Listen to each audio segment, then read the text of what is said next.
주를 경배합니다.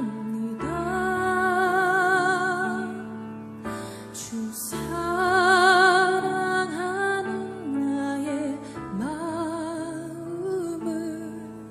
주께서 아시나이다.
주님의 아픔을 느낀 적이 있습니까? 세 번째 이르시되 요한의 아들 시몬아 네가 나를 사랑하느냐? 요한복음 21장 17절. 당신의 내면 가장 깊숙한 곳까지 주님의 아픔을 느낀 적이 있습니까? 마귀도 결코 그곳까지는 아픔을 줄 수 없습니다. 물론 죄나 사람 사이의 애정도 마찬가지입니다. 오직 하나님의 말씀만이 그곳까지 들어갈 수 있습니다. 주께서 세 번째 네가 나를 사랑하느냐 하심으로 베드로가 근심하여 이르되, 베드로는 이때 비로소 내면의 가장 깊은 중심에서 자신이 예수님께 헌신되었다는 사실을 깨닫게 되었습니다. 그는 주님께서 인내하며 반복해 물으시는 질문의 의미를 알았습니다. 그의 마음에는 실오라기만 한 거짓도 남아있지 않았고 다시는 자신에게 속을 수 없게 되었습니다. 열정적으로 말하거나 감상이나 과장을 드러낼 여유도 없었습니다. 자신이 얼마나 주님을 사랑하는지를 깨달았던 놀라운 계시의 순간에 그는 이렇게 말합니다. 주여, 주께서 모든 것을 아십니다. 그는 자신이 얼마나 주님을 사랑하는지 깨닫기 시작했습니다. 그러나 제가 당신을 얼마나 사랑하는지 이것 보세요, 저것 보세요 라고 떠들썩하며 말하지 않았습니다. 다만 자신이 얼마나 주님을 사랑하는지 스스로 깊이 발견한 것입니다. 이제 그에게는 저 하늘에나 깊은 땅 속에나 오직 예수 그리스도 외에는 아무도 없게 된 것입니다. 그러나 주님의 통찰하시는 뼈아픈 질문을 받기까지 그는 이러한 사실을 알지 못했습니다. 오직 주님의 질문만이 언제나 내가 누구인지를 참으로 알게 해줍니다. 베드로를 다루시는 예수님의 끈기와 직선적인 태도와 기술을 보십시오. 주님께서는 적절한 때가 오기 전까지 절대로 이 질문을 하지 않으십니다. 거의 드물게, 아마도 한 번, 주님은 우리를 피할 수 없는 곳에 데리고 가셔서 꿰뚫는 직선적인 질문으로 우리에게 고통을 가하십니다. 그러면 우리는 그 어떠한 고백보다 훨씬 더 깊이 주님을 사랑하는 자신을 깨닫게 될 것입니다. 김병삼 목사의 365일 매일 만나, 오늘은 3월 2일 주님의 아픔을 느낀 적이 있습니까? 라고 하는 제목으로 함께 나누어 보도록 하겠습니다. 오늘은 한 가지 주제만 가지고 생각하려고 하는데, 아픈 사랑이라고 하는 말입니다. 사랑은 좋은 것이기는 하지만 아픈 것입니다. 챔버스는 오늘 아픈 사랑에 대하여 이렇게 이야기하고 있습니다. 제가 조금 읽어드리겠습니다. 당신의 내면 가장 깊숙한 곳까지 주님의 아픔을 느낀 적이 있습니까? 마귀도 결코 그곳까지는 아픔을 줄 수 없습니다. 물론 죄나 사람 사이의 애정도 마찬가지입니다. 오직 하나님의 말씀만이 그곳까지 들어갈 수 있습니다. 주님께서 우리에게 질문하실 때 알지 못함이 아니라 우리에게 새로운 관점을 주시기 위하여 질문하실 때가 있습니다. 하나님께서 우리들에게 물으실 때 그 의도가 무엇일까 궁금하죠. 전능하신 하나님께서 우리의 인생에 대해 진짜 궁금증을 가지고 계실까요? 주님께서 우리들에게 질문하실 때는 필연적으로 우리를 사명으로 이끄시는 과정이 있다는 생각을 합니다. 물론 이 질문이 얼마나 아프고 쓰린지 알 수 없습니다. 그런 말 많이 들어봤죠? 아픈 만큼 성숙해집니다. 이것은 신앙에 있어서도 변하지 않는 진리라는 생각을 합니다. 우리를 아픈 질문으로 이끄시는 하나님의 질문은 아주 효과적인 교육 방법입니다.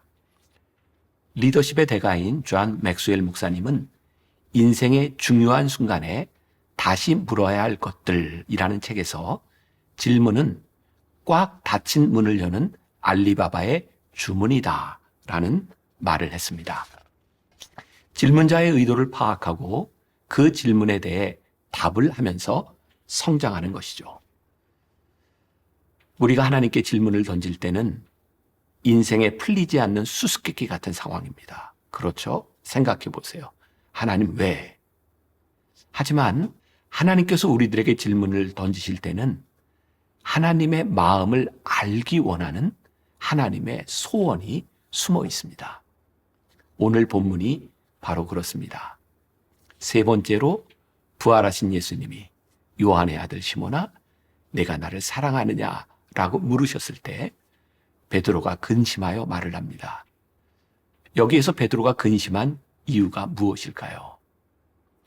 아마도 이전까지의 피상적이었던 관계, 즉 어제 우리가 나누었던 것처럼 그의 자연적 인격이 아닌 영적 관계로, 퍼스널리티로 깊이 들어가게 되었기 때문일 것입니다.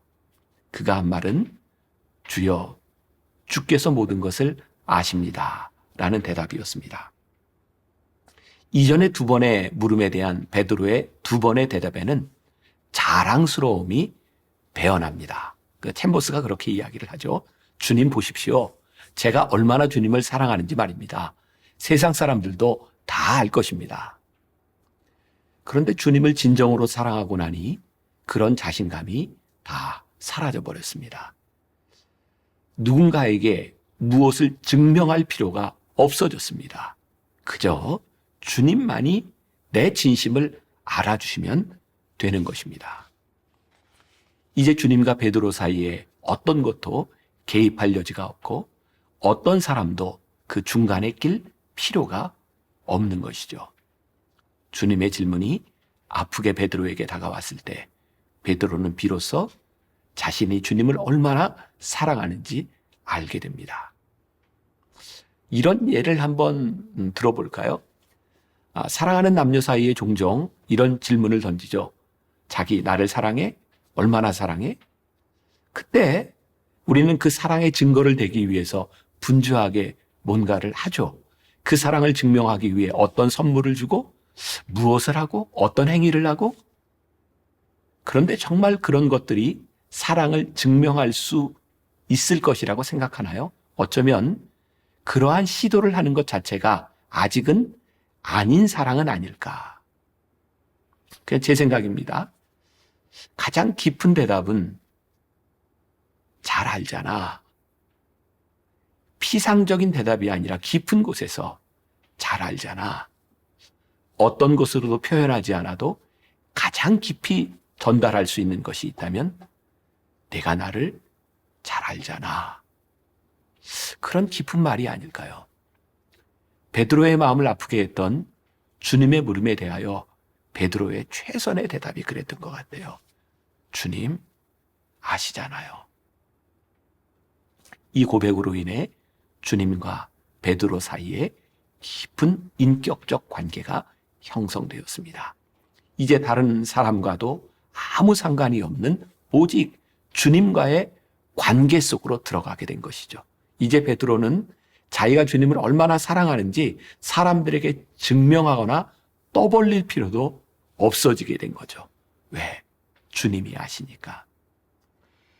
오늘 말씀의 제목이 주님의 아픔을 느낀 적이 있습니까? 로 되어 있습니다. 여기에 아픔이라고 하는 말이 영어 단어에 hurt라는 말을 쓰고 있는데요. 저는 이 아픔이라는 말보다 상처라는 말이 좀 더 어울릴 것 같다라는 생각을 했습니다. 베드로가 주님을 배신함으로 받았던 상처, 그 상처의 아픔을 말하고 있는 것 같아요. 베드로가 주님의 사랑을 배신했을 때 주님의 마음에도 상처가 있지 않았을까요? 주님을 배신하는 베드로를 바라보며 주님의 마음이 많이 아프지 않았을까요? 베드로에게 이 깊은 주님의 상처가 느껴지는 순간이었어요. 그 상처가 느껴질 때, 그 아픔이 느껴질 때 비로소 진실하게 주님께 다가가는 순간이 베드로에게 찾아온 것이죠. 혹시 오늘 우리들의 삶에서 아프게 질문하고 계시는 주님을 느끼고 있다면 주님의 사랑이 무엇인지를 깨닫게 하시는 순간이 우리들에게 찾아온 것입니다. 챔버스의 말입니다.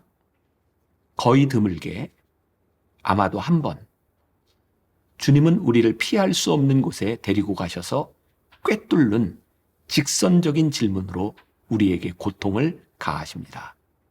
그러면 우리는 그 어떤 고백보다 훨씬 더 깊이 주님을 사랑하는 자신을 깨닫게 될 것입니다. 그 질문이 아프게 우리의 삶에 파고들 때 어떤 이에게는 진정한 회개의 열매가, 어떤 이에게는 깊은 소명이 찾아올 것입니다. 이런 아픔이 없는 회개와 고백들은 피상적인 일들, 즉 단순히 행위를 바꾸려는 시도들로 이어지게 될지도 모릅니다. 그래서 회칠한 무덤이 되는 거죠. 주님의 마음을 모르는 종교인들이 되어 주님의 마음을 또다시 아프게 하는 것입니다. 그래서 오늘 여러분들에게 그런 깊은 묵상을 통한 제안을 드리고 싶습니다. 한번 주님 앞에 깊은 통곡, 또 주님 앞에서 십자가의 아픔을 느끼는 새벽이 되게 하여 주옵소서. 이 아픔이 느껴지는 것은 우리에게 분명한 축복일 것입니다. 어제도 나누었던 것처럼 하나님께서 우리들을 찾아와 아픔을 주시는 것은 큰 선물입니다. 때로 우리의 삶에서 징계를 경험하는 것은 하나님께서 우리의 아버지가 되신다라는 증거이기 때문입니다. 히브리서 12장 7절부터 8절까지 말씀을 같이 한번 볼까요? 너희가 참음은 징계를 받기 위함이라. 하나님이 아들과 같이 너희를 대우하시나니 어찌 아버지가 징계하지 않는 아들이 있으리요. 징계는 다 받는 것이거늘 너희에게 없으면 사생자요 친아들이 아니니라. 오늘 묵상을 준비하다가 정여울 작가의 칼럼 사랑에 이르는 길, 깨달음에 이르는 길이라는 것을 보게 되었는데 글이 참 좋습니다. 제가 좀 읽어드리려고 그래요.